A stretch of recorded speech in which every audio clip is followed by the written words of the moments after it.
Oh, hey, I totally didn't see you there, and I'm not ready with a mic to talk about something. This is just like off the riff, right? Totally. How's it going? It's Jonathan. I'm here to talk about something that we're doing at the shop currently. We're actively working to have a $30 pour over launch on our pour over menu. And yes, you heard me correctly, $30. And I mostly just wanted to talk about like why the heck can a cup of coffee cost that much? Like what gets someone there? Why don't we just go outside and chat about it outside, Cameron, right? Let's do it. Let's go Yeah. outside. Great. Let's hope there's no bees out there. $30 for a cup of coffee. Let's talk about why it's so expensive. And before I even start, I'll preface it by saying this is obviously a splurge. It's in no way, it's like the caviar of coffee. You're not gonna sit down and eat this on a daily basis or like whip it out of the fridge real quick and just chow down on it. Like it's not a daily driver kind of coffee, and that was never ever the point.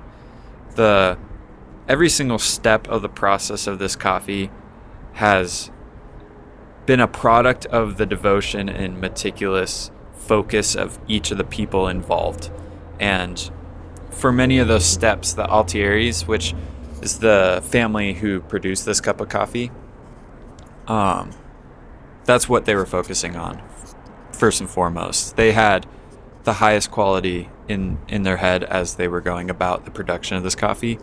When it boils down to it, that's just a lot of work to make sure that you have your quality control to the utmost of standards and every step of the way. So even down to the region, which has a very esteemed reputation. So Boquete, Panama, where the Altieris are, Boquete is known as a very rich coffee growing region that produces some of the highest quality coffees in the world. So that's already ground zero. And then the trees themselves, the geisha variety, is the coffee that is the $30 cup. And geishas are harder to grow. They're more complex in the cup, and they typically score incredibly well when you cup them side by side to other coffees. So for that reason, it also is kind of a reputation thing. Like geishas are known to be some of the highest quality coffees you can get. So that's like another layer. And on top of that, where it's being grown, they're putting these trees in the highest estates that they have and ensuring that the complexity of the cup is preserved as much as possible when they're processing. And that leads to the processing, which this is kind of an underrated level of processing, because if any snob knows the difference between washed natural, honey, whatever, it's not merely the way it was processed, but also the standards that were involved in the processing. And sorting is actually a huge layer of processing that probably it's not the flashiest thing of a production, but it usually is what makes the difference for the highest quality coffees to high quality coffees. Like it's what gets you from a 90% to 100%. And for that reason, because the Altieri's are so dedicated from start to finish in sorting out what cherries aren't ideal, what ripeness levels aren't ideal, what sizes of the beans aren't ideal, those little detail oriented things that they are implementing into their process are the difference makers for ensuring that the cup is super clean, super high quality, zero defects, nothing is wrong with it. It's pretty incredible to see. I'll attach some photos of kind of their processing as well. But yeah, so the processing, that's a big piece of it. And then also, this is kind of an underrated layer of it too, but the Altieris, the majority of them speak English, and the majority of them are pretty educated in terms of understanding the agriculture behind what they're doing. That will give you an edge as a producer big time. Being able to interact directly with the people that are buying your coffee, that's uncommon for most. And it wouldn't be possible if I were a producer either. Like, I don't speak multiple languages, and so it's just kind of it's one of those gives you an edge kind of difference makers that the Altieri's have. And that keeps them interconnected with the roasters that they're interacting with. It helps create a more direct feedback loop and gives them better incentive to push towards high quality, because they're interacting directly with these people who are prizing their coffees. They're giving praise to the quality and celebrating that as well. So that a lot of that is kind of, I guess you could say, subjective, but some of the more objective things like quality control, it ultimately produces a final cup that tastes amazing. And it tastes amazing to anyone, but for a snob to be able to experience the layers of complexity that this cup has is pretty phenomenal. And I roast this coffee pretty regularly, and I like to eat the beans as I go. And it's funny how much this bean stands out compared to every other coffee. It just has a juiciness and a florality that is really unlike any coffee we have in the shop. When it all boils down to it, do those subjective things about the cup of coffee, how good it tastes, is that what makes it $30? The answer is actually no.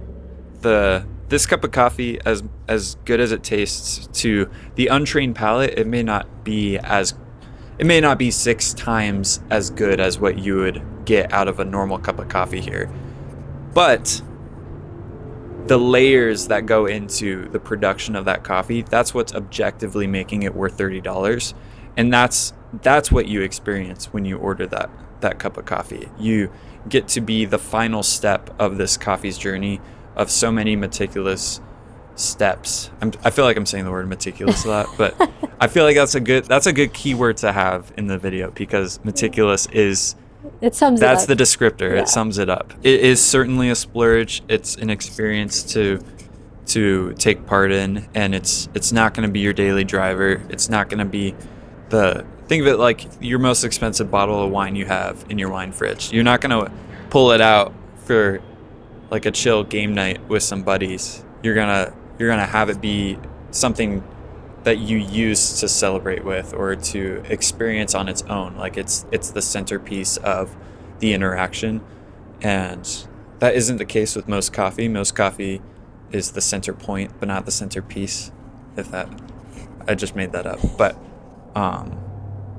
but this hopefully is like invite a friend over, come and make a pour over of it kind of coffee.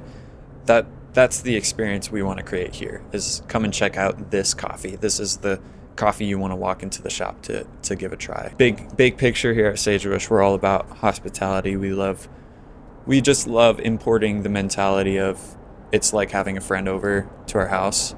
Like, we're going to treat you with respect. We're going to welcome you in. And we're also going to show you some of the crazy coffees we have in the back. You know, like, oh, you got to come check this out. So unfortunately, we can't do that for free.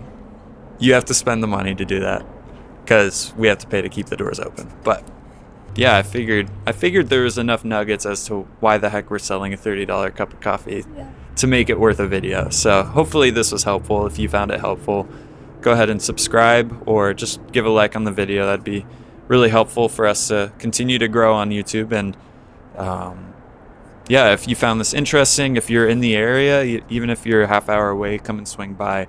We'll have this coffee available for a little while. Yeah, the details of when that coffee will be released and how long it'll be available will be in the description of the video. And if we sell out, we sell out. You can always purchase it online as well. We'll attach the link to that as well. But thank you. I hope you have a great day, and I hope you drink coffee that you enjoy and coffee that you appreciate, because that's what, for the sake of connection. There we go.